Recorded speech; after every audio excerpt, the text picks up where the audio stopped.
हिंदू देवी देवताओं के बारे में क्या सोचते थे पेरियार? क्यों पेरियार के नाम से ही मनुवादियों को लगता है डर? आज पेरियार अन्ना का जन्मदिन है, इसलिए हम उनके जन्मदिन पर आपके लिए लेकर आए हैं उनकी जिंदगी से जुड़े कुछ दिलचस्प वाक्य और उनके वो विचार जिनसे ब्राह्मणवादियों को लगती है तीखी मिर्ची। तो आइए शुरू करते हैं। पेरियार के नाम से मशहूर ईवी रामास्वामी नायकर का तमिलनाडु में इतना ज्यादा असर है कि उनके विरोधी भी उनका नाम बेअदबी से नहीं लेते। 17 सितंबर 1879 को तमिलनाडु के ईरोड में पैदा हुए पेरियार का जादू आज भी बरकरार है। अब वो सिर्फ दक्षिण भारत के सुकरात नहीं बल्कि पूरे इंडिया में एक बहुजन महानायक के रूप में याद किए जाते हैं। तर्कवादी, नास्तिक और वंचितों के समर्थक होने के कारण उनकी सामाजिक और राजनीतिक जिंदगी में कई उतार चढ़ाव आए। 1919 में उन्होंने अपनी राजनीतिक सफर की शुरुआत की थी। वो कट्टर गांधीवादी और कांग्रेसी के रूप में जाने गए थे। वो गांधी की नीतियों जैसे शराब विरोधी आंदोलन, खादी और छुआछूत मिटाने की ओर आकर्षित हुए थे। उन्होंने अपनी पत्नी नागमणि और बहन बालांबल को भी राजनीति से जुड़ने के लिए प्रोत्साहित किया। ये दो महिलाएं ताड़ी के दुकानों के विरोध में सबसे आगे थीं। ताड़ी विरोध आंदोलन के साथ एकजुटता में उन्होंने स्वेच्छा से खुद अपने नारियल के बाग नष्ट कर दिए थे। उन्होंने सक्रिय रूप से असहयोग आंदोलन में भाग लिया और गिरफ्तार भी किए गए। वो कांग्रेस के मद्रास प्रेसिडेंसी यूनिट के अध्यक्ष भी बने थे, लेकिन जल्दी ही उन्हें समझ आ गया कि कांग्रेस सिर्फ सवर्ण ब्राह्मण पुरुषों के संगठन के अलावा कुछ नहीं थी। वाइकोम सत्याग्रह और पेरियार। 1924 में केरल में त्रावणकोर के राजा के मंदिर की ओर जाने वाले रास्ते पर दलितों की एंट्री बैन किए जाने का विरोध हुआ था। इसका विरोध करने वाले नेताओं को राजा के आदेश से गिरफ्तार कर लिया गया था और इस लड़ाई को आगे बढ़ाने के लिए कोई लीडर नहीं था। तब आंदोलन के नेताओं ने इस विरोध का जो अगुवाई है, लीडरशिप करने के लिए पेरियार को आमंत्रित किया। वो उनके पास गए और उन्हें समझाया कि ये आंदोलन है, आप आकर लीड कीजिए। इस विरोध प्रदर्शन का नेतृत्व करने के लिए पेरियार ने मद्रास राज्य कांग्रेस अध्यक्ष पद से भी इस्तीफा दे दिया था, क्योंकि उनके विचार जो है टकराने लगे थे, तो उन्होंने कांग्रेस से इस्तीफा दे दिया था। वो गांधी के आदेश का उल्लंघन करते हुए केरल चले गए। गांधी की तरफ से, कांग्रेस की तरफ से उन्हें मना किया गया था, लेकिन वो फिर भी दलितों की एंट्री को लेकर केरल चले गए। त्रावणकोर पहुंचने पर उनका राजकीय स्वागत हुआ, क्योंकि वो राजा के दोस्त थे, लेकिन उन्होंने इस स्वागत को स्वीकार करने से मना कर दिया, क्योंकि वो वहां राजा का विरोध करने पहुंचे थे। कितनी जबरदस्त बात है कि वो राजा के दोस्त हैं, उनके स्वागत के लिए तैयारी की राजा ने, लेकिन राजा के रास्ते पर दलित नहीं जा सकते, इसके खिलाफ चल रहे आंदोलन में वो हिस्सा लेने पहुंचे थे। इसलिए उन्होंने राजा के स्वागत का विरोध कर दिया, उसको नामंजूर कर दिया कि मुझे आपका स्वागत नहीं चाहिए। उन्होंने राजा की इच्छा के खिलाफ विरोध प्रदर्शन में भाग लिया। राजा उनके दोस्त थे, वो कह रहे थे कि आप ऐसा ना करें, लेकिन उन्होंने अपने दलित जो साथी थे उनके हक के लिए अपने दोस्त और राजा के खिलाफ आंदोलन किया। अंततः उनको भी गिरफ्तार कर लिया गया और महीनों के लिए वो जेल में बंद कर दिए गए। केरल के नेताओं के साथ भेदभाव के खिलाफ उनकी पत्नी नागमणि ने भी महिला विरोध प्रदर्शन का आयोजन किया। कांग्रेस सम्मेलन में जातीय आरक्षण के प्रस्ताव को पास करने के उनके लगातार प्रयास असफल हुए। वो ये प्रस्ताव पारित नहीं करा पाए, क्योंकि वो उस समय पर एक सवर्ण ब्राह्मण पुरुषों का एक गुट बन गई थी कांग्रेस, और उसी तरह से वो फंक्शन कर रही थी। इस बीच एक रिपोर्ट सामने आई कि जो चेरन महादेवी शहर में कांग्रेस पार्टी के अनुदान से जो स्कूल चलाए जा रहे हैं, सुब्रमण्यम अय्यर स्कूल उनके स्कूल के नाम थे, उनमें ब्राह्मण और गैर ब्राह्मण छात्रों के साथ खाना परोसते समय अलग व्यवहार किया जाता है। यानी कांग्रेस पार्टी के फंड से जो स्कूल चल रहे थे उसमें ब्राह्मण और गैर ब्राह्मणों के साथ अलग अलग व्यवहार किया जा रहा था। पेरियार ने ब्राह्मण अय्यर से सभी छात्रों से एक समान व्यवहार करने का आग्रह किया, लेकिन न तो वो अय्यर को इसके लिए राजी कर सके और न ही कांग्रेस के अनुदान को रोक पाने में कामयाब हुए। इसलिए उन्होंने कांग्रेस छोड़ने का ही फैसला कर लिया। कांग्रेस छोड़ने पर उन्होंने आत्मसम्मान आंदोलन शुरू किया, जिसका लक्ष्य गैर ब्राह्मणों, जिन्हें वो द्रविड़ कहते थे, उनमें आत्मसम्मान पैदा करना था।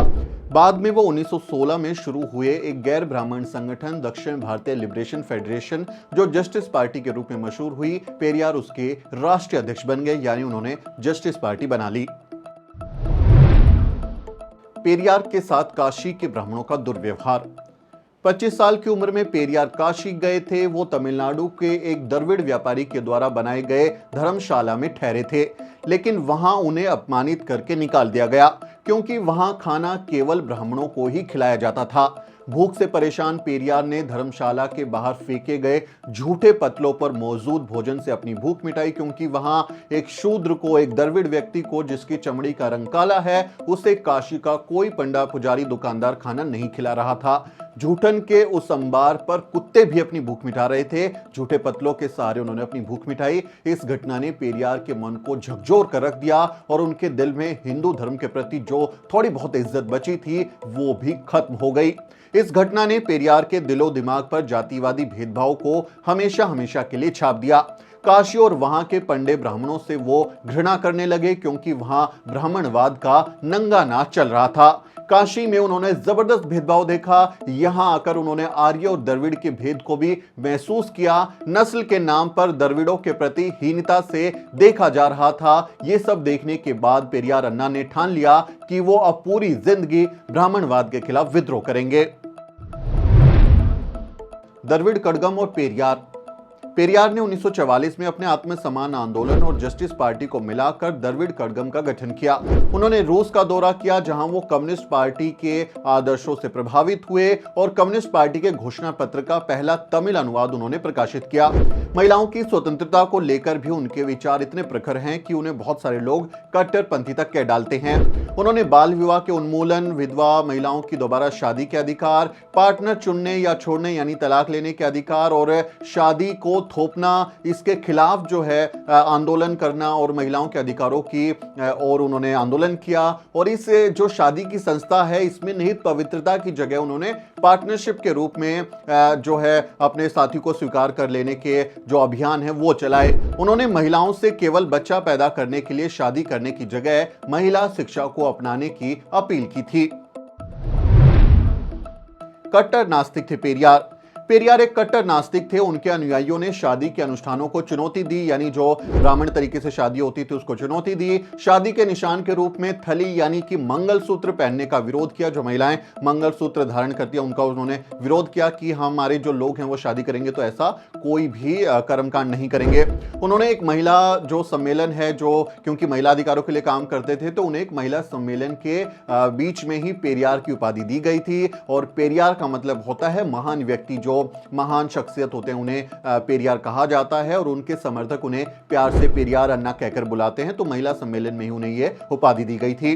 पेरियार का मानना था कि समाज में निहित अंधविश्वास और भेदभाव की वैदिक हिंदू धर्म में अपनी जड़ें हैं, जो समाज को जाति के आधार पर विभिन्न वर्गों में बांटती है, जिसमें ब्राह्मणों का स्थान सबसे ऊपर है। इसलिए वो वैदिक धर्म के आदेश और ब्राह्मण वर्चस्व को तोड़ना चाहते थे। एक कट्टर नास्तिक के रूप में उन्होंने भगवान के अस्तित्व की धारणा के विरोध में प्रचार किया। पेरियार ने गैर द्विजों और महिलाओं से आह्वान किया कि वे उस ईश्वर को नष्ट कर दें जो तुम्हें शूद्र कहता है। उन पुराणों और महाकाव्यों को नष्ट कर दो जो हिंदू ईश्वर को सशक्त बनाते हैं। उनका मानना था कि हिंदू धर्म और जाति व्यवस्था नौकर और मालिक का सिद्धांत स्थापित करते हैं और पेरियार उसके खिलाफ थे। पेरियार और सच्ची रामायण। पेरियार ईश्वर की सत्ता को नकारते हैं। वो कहते हैं कि कोई भगवान नहीं होता। पेरियार ने आर्यों की श्रेष्ठता, ब्राह्मणवाद और जाति व्यवस्था पर जबरदस्त हमला किया। पेरियार ने खुलेआम मनुस्मृति और रामायण जैसे हिंदू ग्रंथों को जला दिया। रामायण की हकीकत को सामने लाने के लिए उन्होंने रामायण का एक मुकम्मल पाठ रामायण पादीरंगल प्रस्तुत किया, जो 1959 में अंग्रेजी भाषा में the Ramayana a true reading शीर्षक से प्रकाशित हुआ। इसका हिंदी अनुवाद 1968 में सच्ची रामायण के नाम से ललई सिंह यादव पेरियार ने प्रकाशित कराया, जिसका अनुवाद राम आधार ने किया था। पेरियार की नजर में रामायण कोई धार्मिक किताब नहीं है, यह एक राजनीतिक ग्रंथ है जिसका उद्देश्य आर्यों का अनार्यों पर यानी ब्राह्मणों का गैर ब्राह्मणों पर, पुरुषों का महिलाओं पर वर्चस्व और वर्चस्व के अन्य रूपों को न्याय संगत ठहराना है।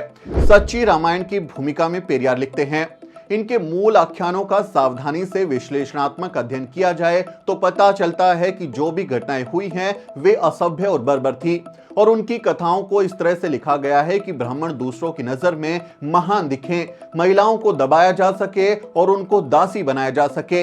इनका उद्देश्य उनकी रूढ़ियों और मनु की संहिता को समाज में लागू कराना है। पेरियार सवाल उठाते हैं कि ये हिंदू देवी देवताओं के हाथों में इतने हथियार क्यों हैं, ये किससे लड़ रहे हैं। पेरियार पूछते हैं कि ईश्वर वंचितों पर हो रहे अत्याचार को रोकने क्यों नहीं आता। पेरियार बहुजनों से धर्म और पाखंड के जंजाल से बाहर निकलने की अपील करते हैं। वो कहते हैं कि शिक्षित बनो और ब्राह्मणवादियों की चालाकियों को समझो।